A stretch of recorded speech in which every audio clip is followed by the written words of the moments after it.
The Five Nights at Freddy's movie just came out, and it is not looking good with critics. But does that mean that the movie was bad? Hey girls, guys, and all people like it, is Mox here, and hello, welcome back to the channel. This is going to be my spoiler-filled review of the Five Nights at Freddy's movie, so watch out for spoilers. First off, I just want to say, I'm really liking how The Office is coming along. Hopefully you guys are too. I am super loving the whole setup. I finally got like lights all around that can actually light up my face properly, and I got some nice cool things like some decorations, like some background lights. The shelves are starting to come together. It's looking pretty good. Sorry. Anyway, so in all honesty, I made this video already. I scripted a whole thing with elaborate skits and funny back and forth dialogue between me and, well, me. I ranted and I raved, and I also praised the FNAF movie. Yeah, but ultimately there was something wrong with my review.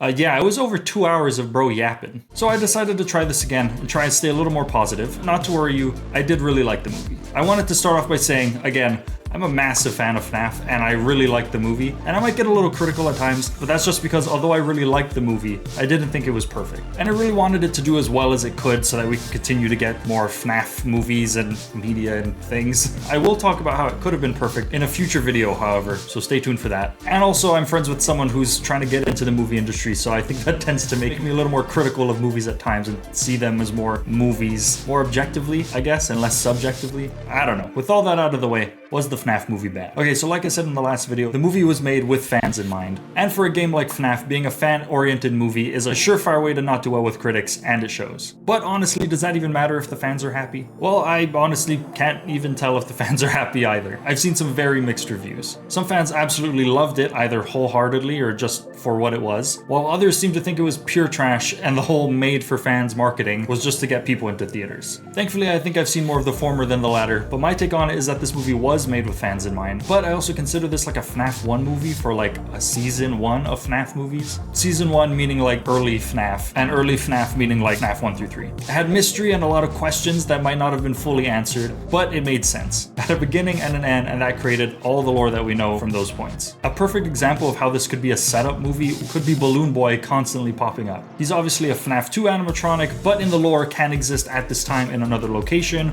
or just as a retired or unused animatronic, like Sparky the dog, which was an amazing reference, by the way. One of the friends I watched this movie with doesn't know very much about the FNAF lore, besides the fact that it's insanely confusing. So he's constantly asking questions and making predictions that I don't think the average FNAF fan would make. One of which being, maybe Balloon Boy is Mike's brother Garrett. Yes, he was taken from an entirely different location, but Afton still could have stuffed him in a suit. And it almost kind of makes sense with how Balloon Boy has the propeller hat representing Garrett's airplane toy, and the fact that he constantly pops up in front of Mike. I realize this is a bit of a tangent, and maybe something to explore in a future video, but I think it proves my point that the things being set up in this movie could make for a perfect FNAF 2 movie. And since this is the first of 3 potential movies, it has the chance to do what the early FNAF games did: build up the story. In FNAF 1, we didn't even know if there would be a FNAF 2, and in FNAF 2 we had no clue what was coming next, even if we think we did. And honestly, I think making this that FNAF 1 build-up style movie is the best way to move forward. There's no doubt that this movie has insanely mixed reviews, and a lot of negative ones, and a lot of the negative ones are valid, unfortunately.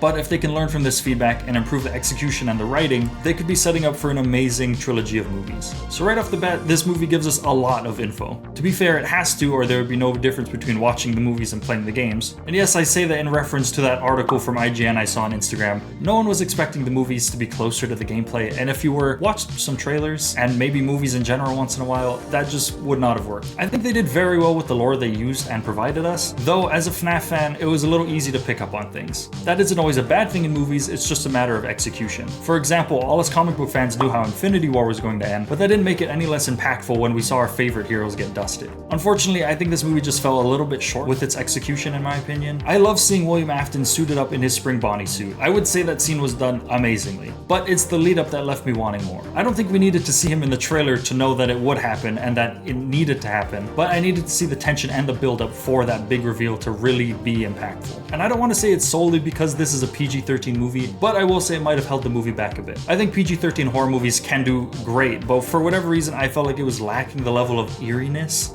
that would have paved the way for the reveal of this crazed child killer. And I think eeriness is what this movie lacked in general. I love seeing the sets, the animatronics, and the lore that I've loved for years come together on the big screen. But if they wanted to really pull off that FNAF 1 style movie that I talked about, it needed to be eerie. I feel like I've said that word enough that it's starting to lose its meaning. Okay, hopefully what I say next doesn't come off as too harsh. I know I've never been secretive of my criticisms for Security Breach, but this felt more like Security Breach than early FNAF. In my opinion, the only scary parts were the jump scares, while earlier games had you on your toes wondering like what would happen next, what needed to be done to make sure we made it to 6 a.m, stuff like that. I would call this movie more interesting than scary. If you're a FNAF fan, well then you're used to the games not really being scary, because they kind of stop being scary after you die on repeat trying to beat them. But if you're a FNAF fan, it's really interesting to see what version of the story they're telling, and it provides us with so many questions. Is William Afton a father of 4 in this movie universe? Did the bite of 87 happen? Is that still even relevant anymore? Is Mike Schmidt Michael Afton? Oh, I know the comment section loves that one. There's so many questions that need answering, and maybe we'll finally see them. But if you're a casual movie watcher, it's interesting to learn about why these animatronic animals are haunted and why Shaggy is acting so weird at the beginning of the movie. Speaking of acting, I loved all the actors. I thought they did great and the casting was amazing, but the writing is what I had issues with. Some of the dialogue and scenes just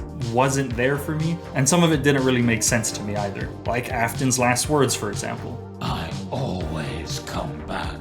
Like, why would he say this right now? When has he been shown coming back previously? You could say maybe they'll pay this off in the next movie and maybe we'll find out he was arrested or driven away or something, but in this movie it just feels like a payoff from nothing. It's just a great line from the games used in a strange spot for the movie. I think another good example is the children. I love the actors for the kids and I think they did great, but they were used a little bit strangely in my opinion. I always love FNAF because of the way we're shown that the main antagonists aren't really the bad guys of the story. They're just scared kids lashing out at the player. In the movies they stuck with that, and I think it was done very well, but to me, I always pictured the children as more lost souls in the games. Like they needed saving, and they got that in the form of Marionette. But even afterwards, they were still scared and they lashed out at adults. That just makes sense to me. But in the movies, they seem more trapped rather than lost, if that makes sense. And I think that makes sense, but it doesn't feel as eerie feeling or spooky. It seems like they just wanted someone to play with, and they even went as far as to try and take Abby. And I know they were under the control of Afton, as stated in the movies, and shown with their red eyes, and we'll get to the red eyes soon enough.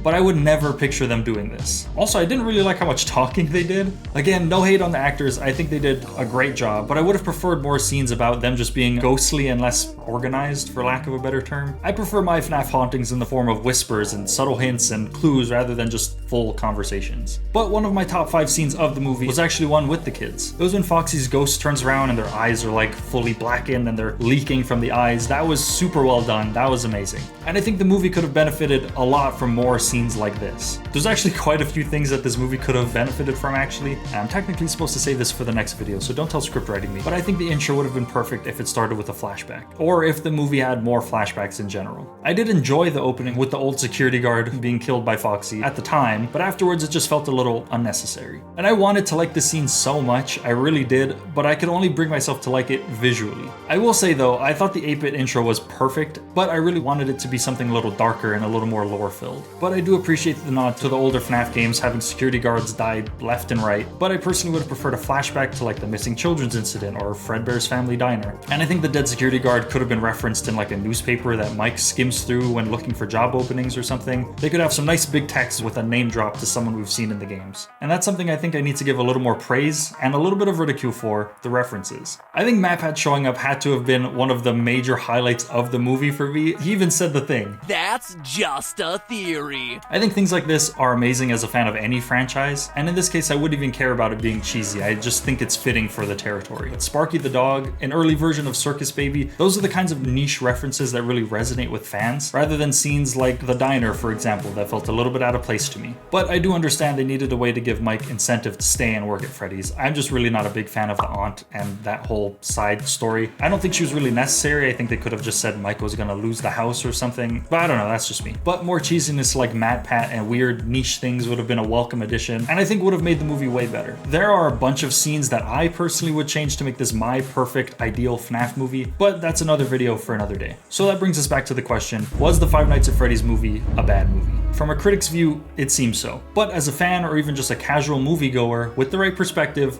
it's a great fun movie. My overall thoughts are that this movie kind of met my expectations, and that's what I was worried about. I expected it to be great and fun, although a little silly. I mean, you had had to expect it not to take itself seriously when you see Chico wink in the trailer, but what I really wanted was for this movie to surprise me with something unexpectedly perfect. And maybe that's my fault, and maybe that's a lot of our faults. But what did you guys think? Did you love it? Did you hate it? Or are you kind of in the same boat as me? I think given everything I said, I'm actually more excited for the next movie, even more so than I was for this one. Assuming I was right about this being a FNAF 1 build-up style movie, FNAF 2 could end up being the perfect FNAF movie. Or if you take my friend's word for it, it needed less of this and more of this.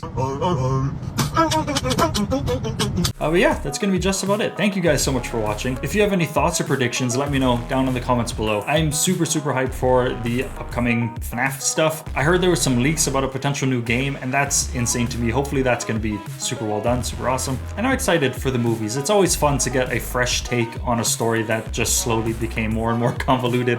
So I'm really interested to see what they do with it. And I'm also really excited to see what I do with this office. I'm almost fully done with it, and I'm really excited about that. It's really cool to just have this new space that I can record videos in, and I'm really excited to do more stuff in the future. Thank you so much for watching. Don't forget to like, comment, and subscribe. Stay tuned for more, and I will see you all in the next one. Goodbye.